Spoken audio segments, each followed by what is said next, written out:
Have you ever watched someone succeed and suddenly felt worse about your own life? A coworker gets promoted. A friend gets married. Someone your age buys a home, starts a business, or appears completely happy online.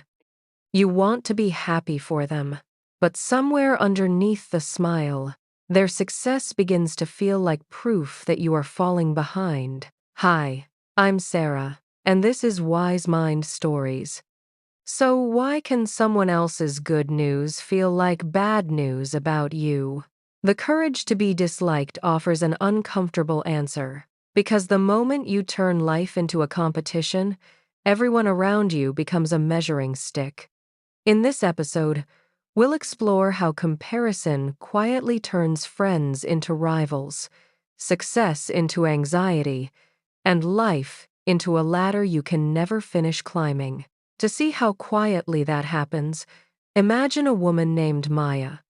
At 9:06 on a Tuesday morning, a woman named Maya stood in a glass conference room and applauded the woman who had just beaten her. Not in a race, not in an election, in a presentation. For 6 weeks, Maya had built a campaign she believed could change the direction of her company. She had stayed late, rewritten every sentence, and practiced her pitch until she could deliver it without looking at the screen. But when the meeting ended, the executives chose Elena's idea instead. Maya was the first person to smile. "You deserve it," she said, pulling Elena into a quick hug. 6 minutes later, Maya was alone in a bathroom stall, searching Elena's name on LinkedIn. She looked at Elena's education, her previous jobs, the awards she had won, the people who commented on her posts. Maya told herself she was doing research. She was not. She was collecting evidence for a trial in which she was both the defendant and the judge. Over the next week, that single presentation would lead Maya to dismiss a junior designer, pick a fight with her manager, and avoid the person she called her best friend. None of those moments would appear connected. They were all driven by the same invisible competition. Have you ever done something like that? A friend announces an engagement, and suddenly, you begin questioning your relationship. A coworker gets promoted, and your own career starts to feel smaller. Someone your age buys a home, launches a business, loses weight, or appears completely happy in a photograph, and their good news somehow becomes bad news about you. Why does another person's success sometimes feel like evidence of your failure? The courage to be disliked offers an uncomfortable answer, because the moment you turn life into a competition, every person becomes a scoreboard. Written by Ichiro Kishimi and Fumitake Koga, the book makes one of the boldest claims in Adlerian psychology. All problems are interpersonal relationship problems. That does not mean every painful event is caused by another person. Illness is real. Money problems are real. Loss, exhaustion, and uncertainty are real. The claim is about the meaning we attach to those difficulties. Behind "I am not successful enough," there is often a person you believe is ahead of you. Behind "I am not attractive enough," there is often an audience you imagine judging you. Behind "I am a failure," there is often a standard borrowed from someone else's life. Many of our private wounds are shaped in a room full of invisible people. Maya was 34, talented, respected, and permanently afraid that everyone else had received a map she had somehow missed. On paper, she was doing well. She led a design team, paid her own bills, and had friends who loved her. But Maya did not experience life on paper. She experienced it as a ranking. Every meeting told her who sounded smarter. Every party revealed who was more interesting. Every photograph seemed to prove who was more beautiful, more loved, or further ahead. Even rest became competitive. If someone woke at 5, ran 10 kilometers, read 3 books, and made breakfast before Maya opened her eyes, she felt as if she had already lost the day. When life becomes a ladder, Even happiness has someone else's shoe above it. The philosopher in The Courage to be Disliked draws an important distinction here. Feeling inferior is not automatically a problem. If you cannot do something yet and that gap motivates you to learn, inferiority can create movement. A child sees an older sibling read and wants to understand the same words. An athlete loses a race and begins training differently. A designer watches a stronger presentation and discovers a skill she wants to build. The feeling says, I am not there yet. The danger begins when not yet becomes never, and a temporary gap becomes an identity. In the book, the young man pushes back. His argument, in essence, is simple. Some differences are objective. One person has more money, more education, more talent, or more opportunities. How can you say inferiority is only subjective? The philosopher does not deny the facts. He challenges the verdict. Two people can possess different things without one person possessing more human worth. A difference becomes an inferiority wound when we place it on a vertical scale and decide that one life is above another. Facts describe circumstances. Rankings assign value. And Maya had spent years confusing the two. Elena's presentation had been selected. That was a fact. Elena is more valuable than I am, was a judgment. People will finally realize I am a fraud, was a prediction. There is no point in trying again, was a decision disguised as a conclusion. That last step is what Adlerian psychology calls an inferiority complex. It does not simply mean feeling insecure. It means using insecurity as an explanation for why you cannot face a task. I did not apply because I am not qualified enough. I did not introduce myself because I am socially awkward. I did not show anyone my work because I am not talented. The excuse may contain a real difficulty. You may need more training. You may be shy. Your first attempt may fail. But the hidden logic is often this. If I wait until I feel equal, I never have to risk discovering what would happen if I tried. An inferiority complex turns pain into permission to remain still. The way out is not to pretend the gap does not exist. It is to turn a verdict back into a task. I am not persuasive becomes, I need to practice explaining one idea more clearly. I am too far behind becomes, what can I do before the end of today? A task gives you somewhere to move. A verdict only gives you somewhere to hide. Maya did exactly that. After losing the campaign, she told herself Elena had advantages she could never match. Elena knew how to speak to executives. Elena had attended a famous university. Elena understood office politics. Some of those observations may even have been true. But Maya used them to avoid the only question that could help her grow. What did Elena do in that room that I could learn to do? It felt safer to declare the competition unfair than to become a beginner again. But insecurity does not always look small. Sometimes it enters the room wearing expensive clothes and speaking louder than everyone else. The day after the presentation, Maya led a meeting with two junior designers. Within 15 minutes, she had mentioned an award she won 3 years earlier, a well-known creative director who once praised her work, and a client who had called her the most strategic person in the room. No one had asked. When a junior designer offered an idea, Maya corrected him before he had finished explaining it. She left the meeting feeling powerful. He left feeling invisible. The book describes this as a superiority complex. It is not genuine confidence. It is inferiority wearing armor. Instead of doing the slow work of becoming stronger, we try to look stronger. We borrow status from titles, possessions, famous connections, or past achievements. We speak down to people because their smaller position makes our own feel larger. The louder we announce our worth, the more quietly we may be doubting it. The answer is not forced humility or pretending you have achieved nothing. It is the courage to stop performing strength and begin practicing it. Ask the question you are afraid will make you look inexperienced. Let another person contribute. Admit when you do not know. Confidence does not need to make anyone else disappear.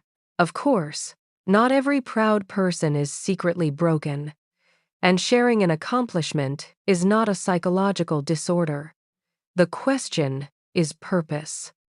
Are you sharing joy, or are you asking the room to protect you from feeling ordinary? Maya's need to appear superior did not begin at work.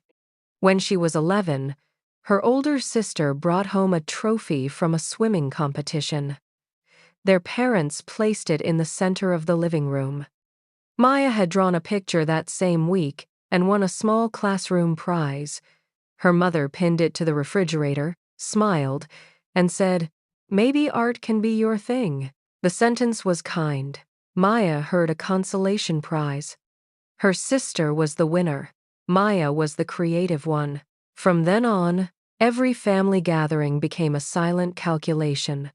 Who had better grades? Who had more friends? Who made their parents prouder? No one officially declared a contest. Maya carried one into every room. This is why the book warns against seeing life as competition. If the people around you are rivals, you can never fully relax. Their success threatens your position. Their advice feels like criticism. Their confidence looks like arrogance. Even kindness becomes suspicious because you wonder what they want in return. When the world is a competition, you do not meet companions. You meet witnesses, judges, and enemies. 3 days after the campaign decision, Maya's best friend Naomi sent her a photograph of an engagement ring. The message said, "It finally happened. Can I call you?" Maya stared at the photograph. She loved Naomi. She knew how long Naomi had hoped to build a life with someone. She wanted to feel nothing but happiness. But another feeling arrived first. Behind, Maya typed, "Oh my God, congratulations." Then, when Naomi called, Maya let the phone ring. She sent another message saying she was trapped in a meeting. There was no meeting. Comparison had taken a friendship and quietly turned it into a scoreboard. Who in your life have you struggled to celebrate because their happiness touched one of your fears? That question is painful because it reveals the cost of competition. Maya thought. Comparison only damaged her confidence. It was also damaging her ability to love.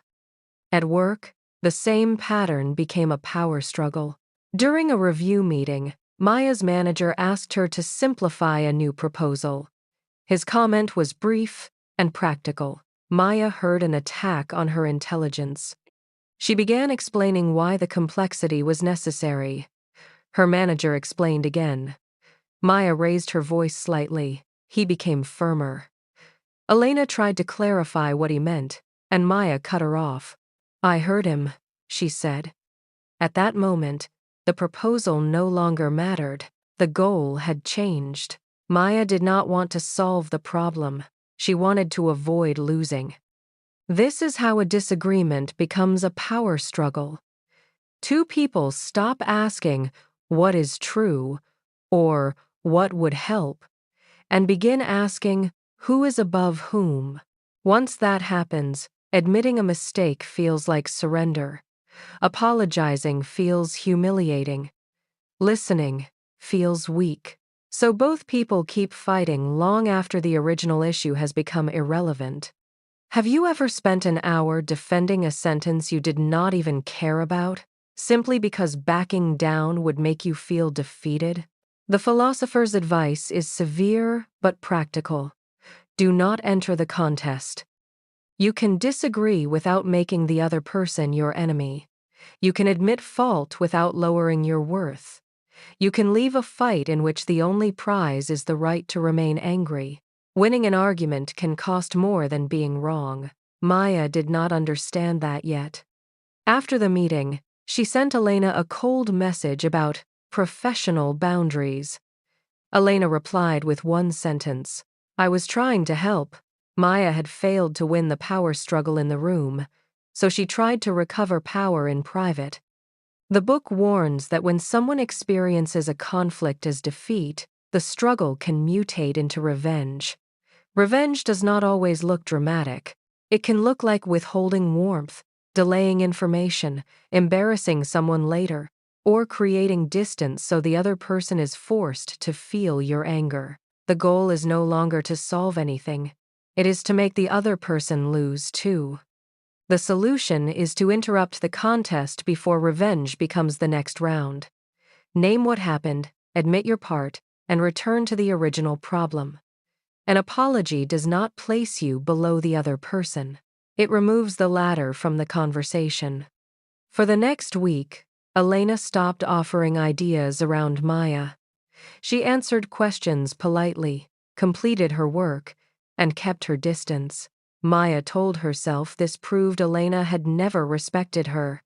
But that explanation protected Maya from seeing her own part in the distance between them. The courage to be disliked groups our relationship challenges into 3 broad life tasks: work, friendship, and love. Work asks us to cooperate with people in order to accomplish something. Friendship asks us to approach others without a contract forcing closeness. Love asks for the deepest commitment, because we must share a life without turning the other person into property. The closer the relationship, the harder the task becomes. Maya appeared socially successful, but she was quietly avoiding all 3. At work, she cooperated until another person's talent threatened her status. In friendship, she disappeared when someone's happiness made her feel behind. In love, she ended relationships the moment someone became close enough to see how uncertain she felt. She believed she had 3 separate problems: a political workplace, friends who had moved into different stages of life, partners who always wanted too much, but underneath them was one purpose. Distance protected her from judgment. The book uses a harsh phrase for the stories we build to avoid these tasks: the life lie. A life lie is not necessarily a factual lie. Your workplace may be political, your family may be difficult. Some people may truly have treated you unfairly. The lie appears when the explanation becomes a permanent reason not to act. I cannot trust anyone because I was betrayed once. I cannot build a career because the system is unfair. I cannot love because people always leave. These sentences may protect us from immediate pain. They also protect us from the possibility of a different future. The life lie is convincing because it contains enough truth to hide the choice inside it. So ask yourself carefully, which explanation in your life may also be functioning as an escape route? This is not about blaming yourself for every bad relationship. It is about recovering the part of the story you can still influence. Maya could not change the university she had attended. She could not remove every bias from her workplace. She could not guarantee that a friend would never outgrow her or that a partner would never leave.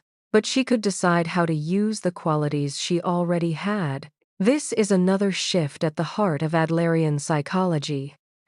Stop asking what different equipment would have made your life easier. Ask how you are using the equipment you possess. Maya had extraordinary attention to detail. She had been using it to notice every sign that someone might be better than her. What if she used the same attention to understand people, strengthen ideas, and create work only she could create? The ability had never been the problem. The purpose had. And this leads to the biggest reversal in Maya's story. She believed she felt inferior because other people stood above her, but she had built the ladder. She had carried it into meetings, friendships, family dinners, and relationships. Then she had spent years climbing, terrified that one lost pitch or unanswered message would send her to the bottom. The answer was not to reach the top. There is no top. There will always be someone younger, richer, more admired, more experienced, or better at something you value. The answer was to step off the ladder and meet people on level ground. Your life does not become valuable when you outrank someone else. It becomes livable when you no longer need a ranking to know where you stand. The following Monday, Maya saw Elena alone in the conference room, adjusting the campaign deck. Maya almost walked past, then she stopped. "Can I ask you something?" Elena looked up carefully. Maya sat across from her. "In that presentation, you made the idea feel simple without making it feel small. I don't know how to do that yet. Would you show me what you changed?" For a moment, Elena said nothing. Then she turned the laptop around. They spent 20 minutes moving through the slides. Elena explained the decisions she had made. Maya listened without defending herself. Then, Maya noticed a gap in the audience research and offered an idea that made the campaign stronger. Neither woman became smaller. The work became better. That afternoon, Maya sent her manager a message. "I made the last review about proving I was right. I'm sorry. I understand the revision now." The apology did not erase her authority. It returned her attention to the work. Then she called Naomi. "I lied about being in a meeting," Maya said. "I was comparing my life to yours, and I disappeared. I am happy for you. I just needed a minute to remember that your happiness is not evidence against me." Naomi was quiet. Then she said, "I wish you had told me. It was not a perfect ending. There were still hurt feelings. Trust did not repair itself in one conversation. Maya would compare herself again. She would feel defensive again. But now she could recognize the moment a relationship began turning into a ranking. And recognition created a choice. So how do you begin stepping out of competition? First, catch the invisible scoreboard. When you feel inferior, ask, compared with whom? Then ask whether the comparison is teaching you something useful or merely deciding your worth. Second, separate a feeling from a complex. "I feel behind" is an emotion. "Because I am behind, I cannot begin" is a conclusion. Turn the conclusion back into a next step. Third, refuse the power struggle. In the middle of an argument, ask, what problem were we originally trying to solve? If the only remaining goal is victory, there may be nothing worth winning. Fourth, face one life task you have been avoiding. Send the application. Return the call. Tell the truth. Apologize without writing a courtroom defense underneath it. Fifth, replace ranking with contribution. Do not ask how to become more impressive than the person beside you. Ask what becomes possible when neither of you needs to be smaller. Other people are not proof that you are behind. They are not mirrors assigned to confirm your worth. They are people trying, failing, hiding, and hoping just as you are. Maybe the opposite of inferiority is not superiority. Maybe it is connection. Maya did not become the best person in the room. She became present enough to notice there had never been a contest until she brought one with her. And that leaves us with a question. Who might become a companion if you stopped treating them as a competitor? Because peace does not begin when you finally rise above everyone else. It begins when you no longer need anyone to stand below you. But once we step off the ladder, another difficult question appears. Where does